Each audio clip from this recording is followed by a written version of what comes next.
Mais d'où viennent ces explosions? 2 explosions sur Nord Stream 1 et Nord Stream 2, les deux d'un coup, strike.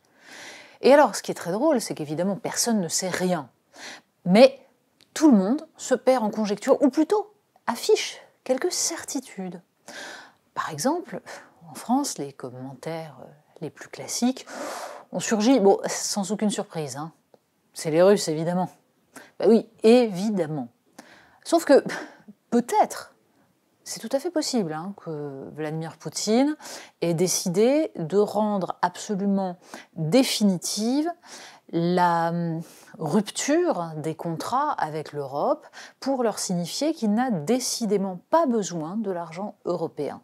C'est une possibilité, mais c'en est une parmi d'autres.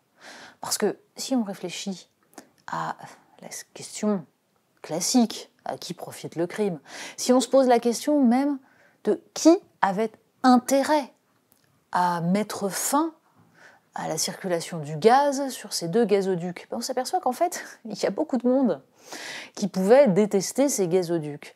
Mais il est vrai que quand on voit un député européen polonais, ancien ministre des Affaires étrangères de Donald Tusk, Radek Sikorski, qui immédiatement tweet pour féliciter les États-Unis, on se doute bien que certes, lui aussi, il s'emballe, qu'a priori, il n'en sait pas plus que qui que ce soit d'autre, mais que tout de même, ça signifie qu'on peut penser raisonnablement que les États-Unis pourraient avoir piégé et saboté Nord Stream 1 et Nord Stream 2. Parce que, on se souvient tous, juste avant l'entrée en guerre, début février 2022, Joe Biden était interrogé sur une éventuelle invasion de l'Ukraine. Et que disait-il? Il disait, s'il y a une invasion de l'Ukraine, Nord Stream 2, c'est terminé.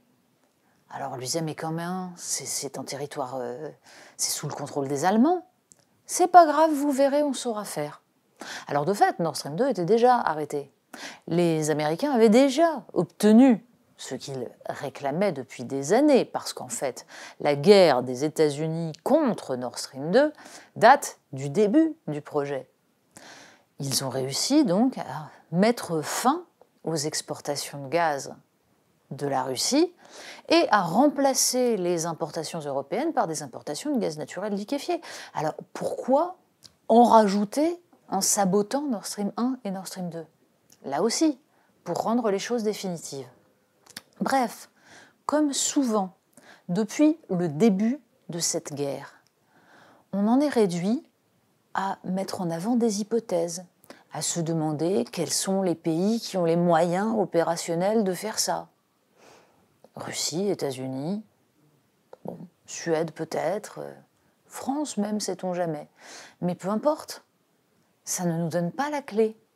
En revanche, le minimum de sérieux face à un fait comme celui-là serait de ne pas, une fois de plus, aller dans un sens, le seul, et laisser croire qu'on sait qui a fait cela et pourquoi. Parce que les enjeux autour des questions d'énergie, autour du gaz, depuis le début de cette guerre, et même avant, sont beaucoup plus complexes qu'un simple jeu entre des méchants et des gentils. On ne sait pas, on ne saura pas, mais la tension monte d'un cran, et visiblement, c'est l'Europe entière qui est un terrain de jeu.